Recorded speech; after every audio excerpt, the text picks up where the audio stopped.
श्रीमहागणाधिपतये नमो नमः। श्रीमहासरस्वत्यै नमः। श्रीगुरुभ्यो नमः। हरिः ओम्। श्रीभगवान् रमणमहर्षये नमो नमः। మనం చెప్పుకుంటున్నటువంటి రమణులు చెప్పిన కథల్లో కొండ అల్లుడు మొట్టమొదట భగవాన్ చెప్పినటువంటి ఆ కథలో అమ్మవారు స్వామివారి యొక్క నేత్రాలు మూసి మళ్ళీ తీయడం చేత స్వామివారు చెప్పినటువంటి మాటలకి కొంత బాధపడి పశ్చాత్తప్తయ్యి ఆవిడ తపస్సు చేసుకోవడానికని స్వామివారు ఎంత చెప్పినా వినకుండా బయలుదేరి కైలాసం నుంచి సరాసరి కాశీ వచ్చిందండి ఆ దయారాశి. అయితే అప్పటికి కాశీలో భయంకరమైనటువంటి కరువు కాటకాలతో కటకటలాడుతోంది ఆ పవిత్రమైనటువంటి నగరం. నిజంగా చెప్పాలంటే అమ్మవారు ఆ కాశీ నగరాన్ని ఉద్ధరించడానికి బయలుదేరి వచ్చిందేమో.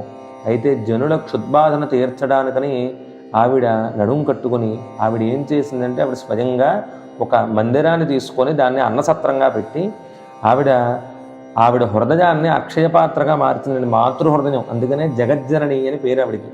మాతృహృదయాన్ని అక్షయపాత్రగా మార్చి అడిగిన వారికి బువ్వ పెట్టడం ప్రారంభించింది. అడిగిన వారికల్లా అన్నం పెట్టడం ప్రారంభించిందండి. నిజంగా చెప్పాలంటే అడగని వారిదే పాపం, అడిగిన వాళ్ళకి పాపం లేదు, అడగని వాళ్ళకే పాపం. ఎందుకంటే సాక్షాత్తు కైలాసం నుంచి వచ్చినటువంటి గౌరీదేవి అన్నపూర్ణగా మారి ఆవిడ అక్షయ పాత్రతో అన్నం పెడుతూ ఉంటే అడగని వారిదే పాపం. అన్నకోశాన్ని పూరించే తల్లి ఆవిడ పేరు అన్నపూరణిగా ప్రసిద్ధి చెందింది. ఆమె కీర్తిని విన్న కాశీరాజు విపరీతమైనటువంటి ధాన్యాలు అవి తీసుకురమ్మనమని వాళ్ళ కాశీరాజు మరి వాళ్ళ దగ్గర కూడా క్షుద్బాధ ఉంది కదండి, అందుకని అనుచరుల్ని పంపించేట ఆవిడ దగ్గరికి వెళ్ళి ధాన్యరాశులు పట్టుకురండి అని చెప్పేట. అయితే ఆవిడ పక్వాన్నం పంచభక్షాలు సిద్ధమై ఉండగా ఈ ధాన్యము ఎప్పులు దేనికి కావాలంటే వచ్చి ఇక్కడ భోజనం చేసి వెళ్ళండి, ధాన్యవది నేను ఎవరికి ఇవ్వను అని అమ్మవారు చెప్పింది.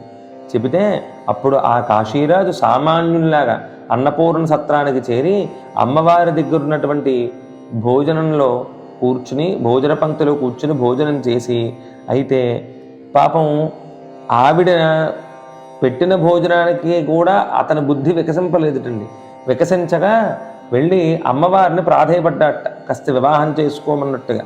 అయితే తర్వాత ఆవిడ తేజో విశేషాన్ని చూసి పాదాలపై పడి ఆవిడ్ని శరణ వేడేట. అమ్మవారు శరణ ఇవ్వగానే అతను బయలుదేరి మళ్ళీ తన గృహానికి వెళ్ళిపోయాడు. అన్నదాత్రగా ప్రసన్న అయి నా నివాస కారణంగా ఈ ప్రాంతం ఇంకా సుభిక్షమైంది, ఇక్కడ ఎప్పటికీ కూడా ఇంకా కల్పాంతకాలానికి కూడా కాశీలో కరువు అనేది సంభవించదు అని చెప్పి ఇంకా దక్షిణ దేశానికి బయలుదేరాలని ఆవిడ ఆ రాజు అమ్మ రోజు నిన్ను నేను కొలుచుకుంటానంటే ఆ రాజు నిత్య పూజకై ఆవిడ ఎక్కడైతే భోజనం పెట్టిందో ఆ సత్రంలోనే ఒక బంగారు రూపంగా అర్చా విగ్రహ రూపంలో సాక్షాత్కరించి కాశీపురాధీశ్వరిగా మారింది సాక్షాత్తు అన్నపూర్ణ. అక్కడి నుంచి బయలుదేరి కాంచీపురంలో కంపానదీ తీరంలో ఇసుకలింగాన్ని నిర్మించి పూజించడం ప్రారంభించింది.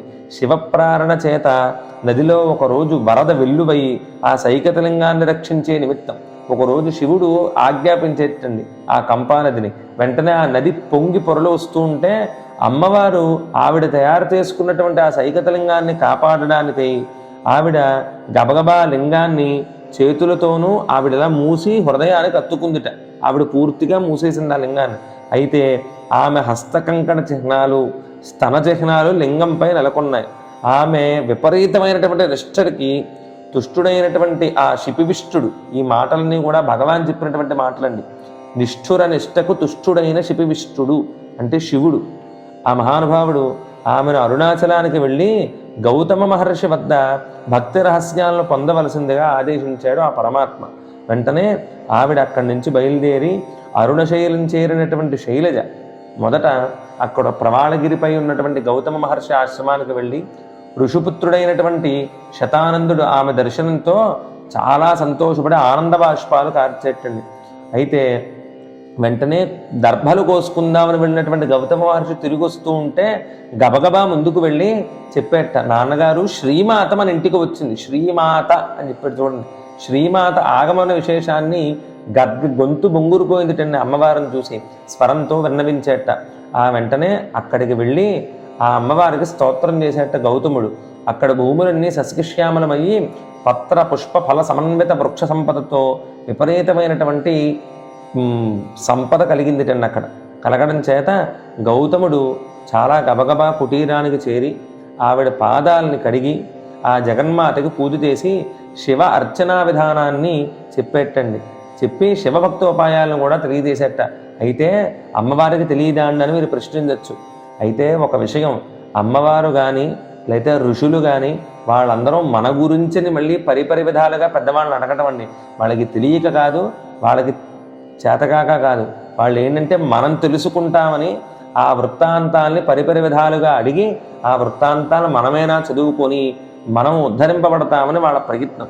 అయితే ఆ అమ్మవారు ఆ గౌతమ మహర్షి చెప్పినట్టుగా ఆ శివార్చన విధానాన్ని అంతా పూర్తి చేస్తే అప్పుడు ఆ పశుపతి ప్రత్యక్షమై వరం ప్రసాదించి, నువ్వు ఎన్నాళ్ళు నాకు దూరంగా ఉన్నావు కాబట్టి ఇంకా నేను సహించలేను నువ్వు లేనటువంటి ఆ విరహాన్ని అని స్వామివారు ఆయన శరీరంలో సగభాగాన్ని ఇచ్చి అప్పుడు అర్ధనారీశ్వర రూపంతో ఇద్దరూ బయలుదేరి కైలాసానికి చేరుకున్నారటండి. ఆ పార్వతీదేవి తపస్సు శుభంకరంగా మారి లోకమంతా శుభంకరంగా మారింది. ఆవిడ తపస్సు చేయడం చేత కరువు కాటకాలతో కూడుకున్నటువంటి కాశీ ఉద్ధరింపబడింది. కాంచీపుర క్షేత్రంలో గొప్ప ఒక క్షేత్రం, కంపానదీ తీరంలో శివాలయం ఒకటి వచ్చింది. అదొకటే కాకుండా పృథ్వీలింగం అంటే అలాగా ఏకాంబరేశ్వరుణ్ణి అక్కడ కంచిలో నెలకొల్పి మనల్ని ఉద్ధరించడానికే వచ్చింది ఆ జగన్మాత. ఆ తర్వాత ఆ మహానుభావరాలు అరుణాచలానికి వెళ్ళి అక్కడ శివధర్మాన్ని ప్రవర్తింపజేసి ఆ శివారాధన స్థితి చేత ఎటువంటి గొప్ప స్థితిని పొందొచ్చో అది కూడా మనకు ఉపదేశించినటువంటి గొప్ప కథ. ఇక్కడ ప్రశ్న ఏంటంటే, అమ్మవారికి ఉమా అన్న పేరు ఎందుకు వచ్చిందని శిష్యుడు అడిగితే భగవాను ఎంతో అనుగ్రహంతో ఇంత కథని మనకు ఉపదేశించారు. అయితే తనయను అనుగ్రహించిన పర్వతరూప అరుణాచలుడే తన అల్లుడు అని హిమవంతుడికి తెలిసి తాను పర్వతమే, తన అల్లుడు కూడా పర్వతమే కాబట్టి తన జాతికి చెందినవాడే అని గ్రహించి బహుముచ్చట పడిపోయేట కొండలరాజు. అందుకని ఆయనకు కొండలరాజు అని, ఈయనకి కొండ అల్లుడు అని పేరు వచ్చినట్టుగా భగవాను ఎంతో ఆనందంగా చెప్పి ఆనంద బాష్పాలు రాల్చేరటండి. అటువంటి గొప్ప కథ మనం ఇవాళ చెప్పుకున్నాం. అదంతా కూడా భగవాన్ శ్రీ రమణ మహర్షి యొక్క అనుగ్రహము, ఆ అరుణాచలేశ్వరుడు యొక్క అనుగ్రహం అని భావిస్తూ సర్వం శ్రీ అరుణాచలేశ్వర పరబ్రహ్మార్పణమస్తు.